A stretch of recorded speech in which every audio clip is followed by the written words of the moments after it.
여러분들도 실손보험을 다 가입하고 계시죠?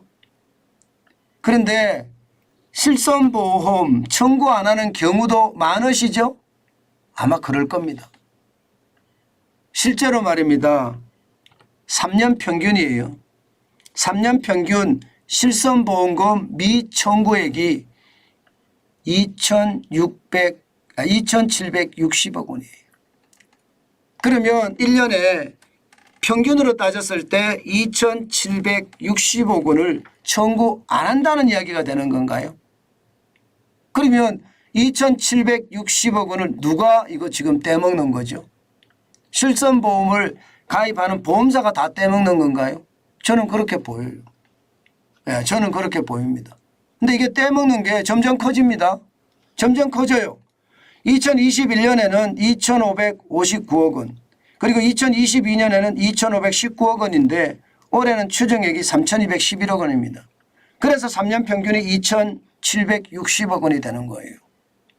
지금 실손보험 가입자가 3,997만 명이니까 아마 지금 정관전 TV를 보시는 많은 분들이 다 실손보험을 가입을 했을 거예요. 그런데 이거를 청구 안 한다는 이야기잖아요. 예. 청구 안 하는 이유가 뭘까요? 청구 안 하는 이유가. 청구 안 하는 이유는 여러 가지입니다. 예. 실제로 말입니다.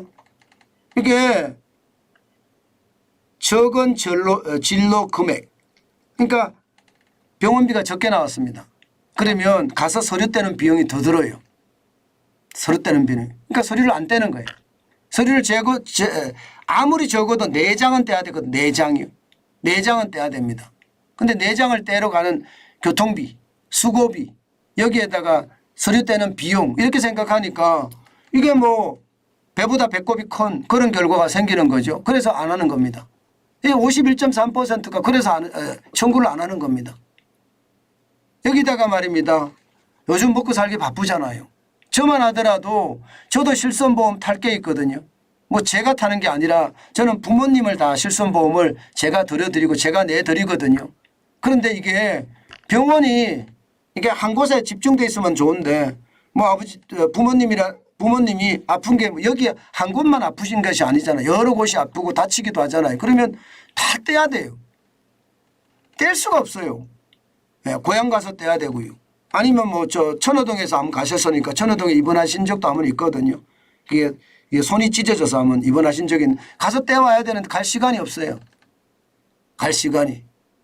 예. 게다가 말입니다. 뭐 시간이 부족한 제가 거기 갔다 올 정도면 얼마나 여유가 있어야 되는데 그 여유 없거든요. 또한 말입니다. 정빙 서류도 많아요. 정빙 서류가 적어도 4장은 떼야 됩니다. 한 번 하려고 그러면. 한 번 하려고 그러면 적어도 4장은 떼야 돼요. 그러면 4장까지 떼려고 그러면 시간도 많이 들고요. 또 그 4장을 보내려고 그러면 보내는 것도 쉽지가 않습니다. 예, 보내는 것도 진짜 쉽지가 않아요. 그러면 어떻게 될까요? 서류를 4장을 떼서 보내야 되는데 그거 못 보내는 거 생각하면 쉽지 않죠. 게다가 나중에 청구하겠다. 이게 한 20.6% 정도 되는데요. 안 해요. 귀찮아서 안 하고 까먹어요. 예, 그래서 말입니다. 이게 굉장히 많은 거예요. 이거 말입니다. 윤석열 대통령 공약으로 이거 전산화하겠다. 이거 전산화하겠다. 예, 전산화하겠다. 그럼 전산화하면 이게 쉽게 예, 탈 수 있을 거 아니에요. 아, 오늘 병원 가서 여기서 병원비가 이렇게 나왔다. 그럼 전산화해서 신청만 하면 쭉 돈이 들어오는 얼마나 좋은 시스템입니까? 대한민국이 IT 강국이라고 하는데 예, IT 강국 저는 굉장히 좋다고 생각하거든요. 예, 그런 측면에서 보면 저는 당연히 전산화가 돼야 된다고 생각합니다. 전산화가. 지금 전산화 안 한다고 하잖아요. 또 국회에서 계류 중입니다. 이게 이유는 이거예요. 의료법 21조에 의사가 환자가 아닌 다른 사람에게 환자의 진료 기록 또는 조제 기록부를 열람케 하거나 사본을 주는 행위는 금한다. 이렇게 의료법에 돼 있다고 안 하거든요. 그런데 말입니다. 의료법은 그렇게 돼 있는지 모르지만요.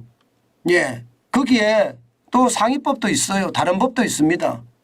이게 예를 들어서 정신건강복지법.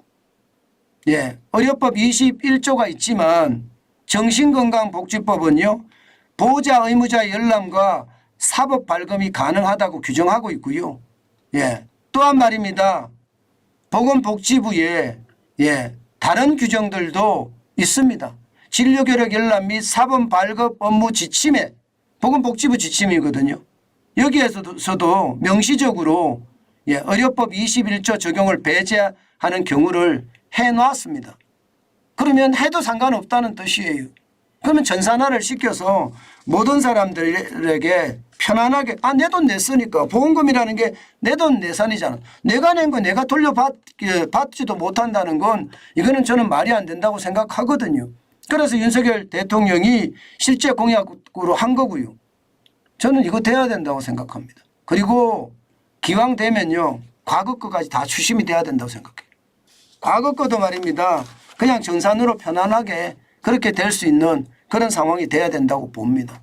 무조건적으로 말입니다. 이게 과거처럼 서류 떼다가 갖다 줘야지 주는 그런 구태 행정 이제 없어져야 되지 않을까요? 실손보험이라는 걸 만들어 놓고 판매한 게 사실상 보험사들 아닙니까? 보험사들도 그에 대한 편안함, 국민들의 편안함, 고객의 편안함, 소비자의 편안함 당연히 추구해 줘야 된다고 생각합니다. 그것만이 우리나라가 더 좋아지는 길 아니겠어요? 저는 그렇게 믿고 싶습니다. 제발 여야 할 것 없이요. 여야에 표 계산하지 마시고 국민이 얼마나 더 편안할 건지 그것만 먼저 생각해 주는 것. 그것이 더 중요하다. 저는 그렇게 생각합니다. 실손보험 좀 편하게 찾을 수 있게끔 국가 지도자라는 사람들 좀 움직여 줬으면 좋겠다. 그 말씀 다시 한번 제가 드리고 싶네요. 저는 그게 그만큼 좋은 나라가 되는 지름길이 아닌가 그 생각도 오늘 저는 해 봅니다.